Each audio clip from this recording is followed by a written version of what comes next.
12ஆம் இடத்துல ராகு வரப்போகிறார், 2ஆம் இடத்துல சனி வரப்போகிறார். அதே மாதிரி கணவன் மனைவி உறவில் ரொம்ப விதண்டாவாதம் பண்ணிக்காதீங்க, விட்டு கொடுத்து போங்க. ரொம்ப ப்ரெஸ்டீஜ் இஷ்யூ பார்க்காதீங்க, கௌரவம் பார்க்காதீங்க. இவங்களுக்கு அந்த குடும்பம் வாக்கு தனசன வாக்கில் போய் சனி உட்காந்துருக்கிறதுனால கடைசியில் ஒரு வார்த்தை சொன்னாலும் திருவார்த்தையாக சொல்லுவாங்க, மொத்தம் கட்டு போகும். ரெட்ரோ ஆன்மீகம் நேயர்களுக்கு வணக்கம். நான் உங்கள் பிருந்தா சங்கர். இன்று நம்மோடு சிறப்பு விருந்தினராக இணைந்திருப்பது தெய்வீக ஜோதிடர் AR பாலகிருஷ்ணன் ரெட்டி அவர்கள். வணக்கம் சார். என் அன்பு ரெட்ரோ ஆன்மீகம் நேயர்களுக்கும் என் அன்பு சகோதரிக்கும் தமிழ் வருட புத்தாண்டு வாழ்த்துக்கள். இந்த தமிழ் புத்தாண்டு வருடம் ஆனது பலரும் எதிர்பார்த்து காத்திருக்கக்கூடிய ஒரு விஷயமா அமைஞ்சிருக்கு. ஏன்னா பல பிரச்சனைகளை தாண்டி மக்களுடைய வாழ்வாதாரமானது கடந்து போயிட்டு இருக்கு. அந்த வகையில இந்த புத்தாண்டு அனைவருக்கும் சீரும் சிறப்புமாக செல்வ செழிப்போட இருக்குமா அப்படின்றதுதான் மிகப்பெரிய கேள்விக்குறியா இருக்குது. இருக்குமா சார்? உங்களோட தமிழ் வருடம் மொத்தம் 60 வருடங்கள், அதில் இது 40வது வருடமா தமிழ் வருடம் வருது. பராபவ வருடம் அப்படின்னா முதல்ல அதனுடைய அர்த்தமே என்ன தெரியுங்களா? எதிரிகளை வெல்லுவதுன்னு ஒரு அர்த்தம் இருக்குது. அதுக்கு நிறைய அர்த்தம் இருக்குது. இடைக்கால சித்தர் கொடுத்தார் பாருங்க, ஒரு 60 பாடல் 60 தமிழ் வருஷத்துக்கு கொடுத்துருக்கார். அதையெல்லாம் தான் நம்ம ரெஃபர் பண்ணி இந்த வருஷம் மழை பெய்யும், இப்படி காற்றடிக்கும், பயிர் செழிக்கும், ஆடு மாடுகள்லாம் ரொம்ப தெளிவாக இருக்கும் அப்படின்னு சொல்லிட்டு அந்த பாடல்களில் தெளிவாக சொல்லப்பட்டிருக்கு. அப்போ அந்த தமிழ் பாடல் நம்ம ரெஃபர் பண்ணி தான் ஒவ்வொரு வருஷமும் தமிழ் வருட பிறப்பு எப்படி இருக்கும் அப்படின்னு நம்ம சொல்கிறோம். ஆனால் காலத்தினுடைய வாழ்க்கை ஓட்டம் மாறும்போது ஆங்கில புத்தாண்டு தான் வாழ்க்கை முறை வந்துருச்சு. ஆனால் தமிழனது வாழ்க்கை, தமிழ் மொழிக்குன்னு ஒரு வாழ்க்கை என்ன அப்படின்னா, தமிழோட பெருமை சொல்லுவது தமிழ் வருட பிறப்பு. இந்த தமிழ் வருட பிறப்பு சொல்கிறதுக்கான காரணமே என்னன்னா, ஏப்ரல் மாதம் 14ஆம் தேதி சூரியன் மேஷத்தில் உள்ள நுழையிறார். அவர் முதல் கால் எடுத்து வைக்கும் முதல் ராசி 12 ராசிகளில் மேஷ ராசி. அந்த மேஷ ராசிக்குள்ளே நுழையும் நாள் தான் புது வருட பிறப்பு ஆரம்பம் அப்படின்னு நம்ம சொல்கிறோம். ஒவ்வொரு வருஷமும் ஒவ்வொரு ராஜா கிரகங்கள் பொறுப்பேற்கும். இந்த ஆண்டு பொறுப்பேற்கிறது ராஜாவாக வர்றது குரு வர்றார், மந்திரியாக வர்றது செவ்வாய் வர்றார். குரு 3 விதமான ஸ்திதி வரப்போகுது. இந்த வருஷம் பிறக்கும் பொழுது மிதுனத்தில் இருக்கார். அதுக்கப்புறம் பார்த்தீங்கன்னா 12 வருடங்களுக்கு ஒரு முறை அவர் உச்சம் பெறக்கூடிய கடகத்துக்கு வரப்போகிறார். அதுக்கப்புறம் அதிச்சாரமாக சிம்மத்துக்கு போக போகிறார். இப்படி 3 ராசிகளுக்கு போக போகிறார். குருவுக்கு ஸ்தான பலம் கிடையாது, பார்வை பலம் அதிகம். அப்போ அந்த 3 வீட்டுக்கு போகும்போது 3 பார்வை கிடைக்குது. 5, 7, 9 ஒவ்வொரு வீட்டுக்கும் 3 பார்வை கிடைக்கும். அப்போ 3 வீட்டுக்கு 9 பார்வை கிடைக்கும். அப்போ 9 விதமான பலன்கள் இந்த 3 ராசிக்கு கிடைக்கும்.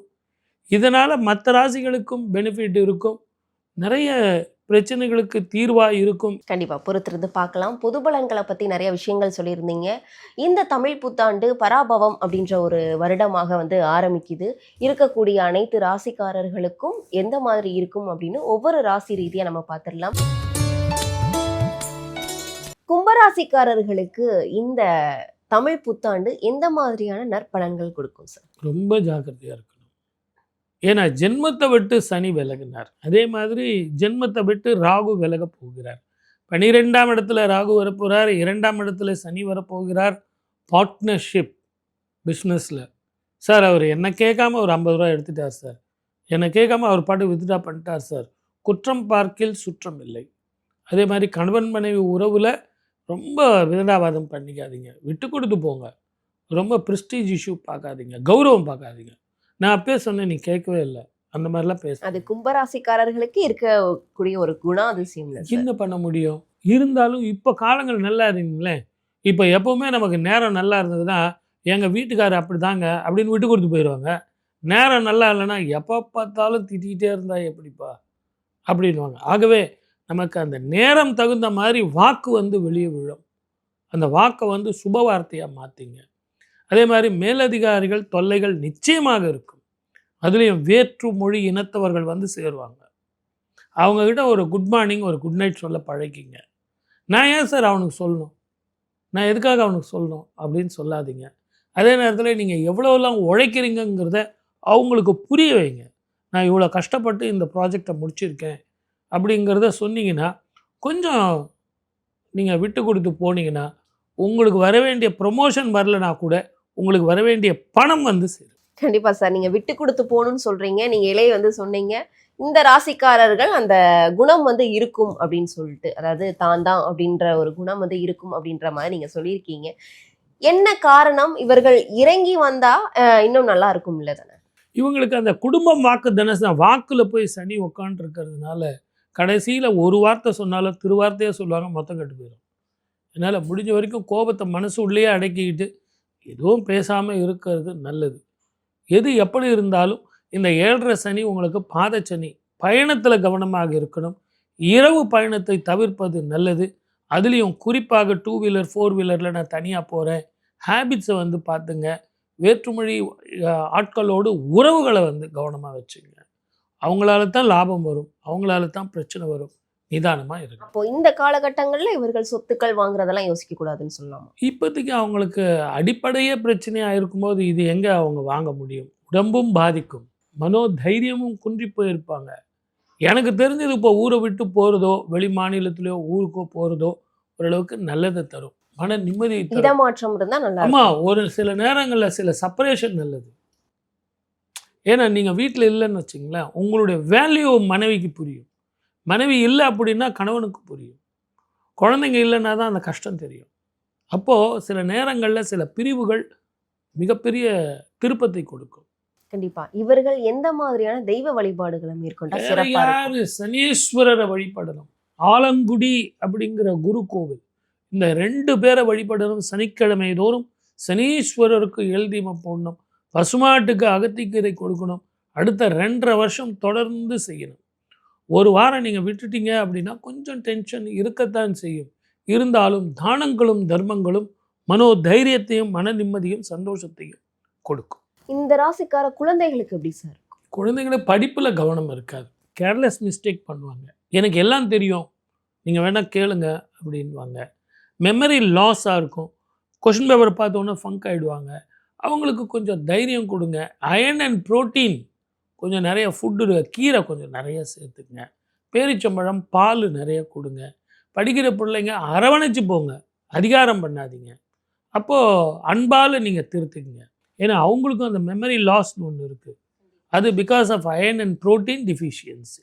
ஆக கும்பராசி நேயர்கள் தயவு செஞ்சு சனிக்கிழமையில் உங்களால் முடிஞ்ச வரைக்கும் உடல் ஊனமுற்றவர்களுக்கோ அல்லது திருநள்ளாருக்கோ அல்லது சனிக்கிழமை தோறும் தீபம் போட்டு வந்தீங்கன்னா மன நிம்மதி, சந்தோஷம், ஆரோக்கியம் அனைத்தும் வந்து சேரும். இந்த தமிழ் புத்தாண்டுல எந்த மாதிரியான சிறப்புகள் இருக்கும், எந்த மாதிரியான கஷ்டங்கள் இருந்தால் அதை எப்படிலாம் சரி செய்யலாம் அப்படின்னு சொல்லிட்டு ஒவ்வொரு ராசிக்காரர்களுக்கும் தெளிவாக உங்களுடைய விளக்கங்களை கொடுத்தமைக்கு நன்றி. 12 ராசிக்காரர்களுக்கும் பலன்களும் பரிகாரம் சொல்லியிருக்கேன். ஆனால் இது எல்லாம் பொது பலன்தான்.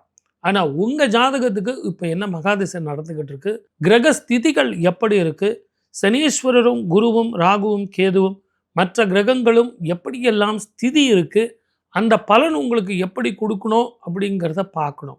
ஆகவே இது ஒரு இன்ஸ்டன்ட் ஃபுட்டு மாதிரி இதை நான் கொடுத்துருக்கேன். எது எப்படி இருந்தாலும் எனக்கென்ன மனக்கவலை, என் தாய்க்கன்றோ தினம் தினம் என் கவலை. கிரகங்கள் எப்படி வேணாலும் போகலாம், ஆனால் வாழ்க்கையில் வெற்றி பெறுவது தான் நமது குறிக்கோள்னு சொல்லி வாய்ப்படுத்த அத்தனை நல்ல உள்ளங்களுக்கும் என் அன்பு சகோதரிக்கும் என் அன்பு வணக்கங்கள். நன்றி, வணக்கம். சர்வே ஜனா சுகினோ பவந்து. எத்தனையோ கோடி ஜென்மாவிலே புண்ணியம் செய்தால்தான் வாய் முருகான்னு சொல்ல வருமா. சிவன், பிரம்மா, மகாவிஷ்ணு, அம்மன், பெருமாள், விநாயகர் நிறைய சொல்றீங்கல்ல. ஆனால் இவங்க எல்லாருமே என்ன சொல்லுவோம்?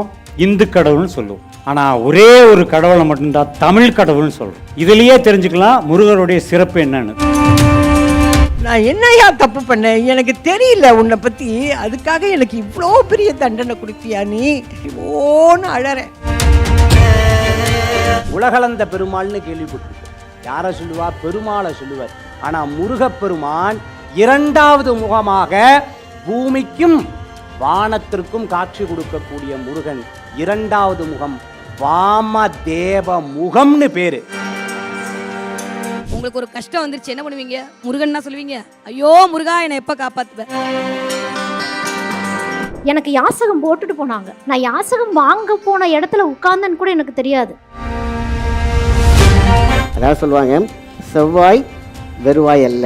முருகனை நினைத்தால் முருகா என்ற ஒத்த சொல்லுக்கு, அந்த ஒத்த மந்திரத்திற்கு அங்கே வருவாய் மட்டுமே இருக்கும். வரம்பில்லாத அருளை தருபவன் முருகன். அப்ப எதிரியான அந்த சூரபதுமனையே தன்னோடு வைத்துக் கொள்ளும் முருகப்பெருமான் நமக்கு எதை தரமாட்டான்?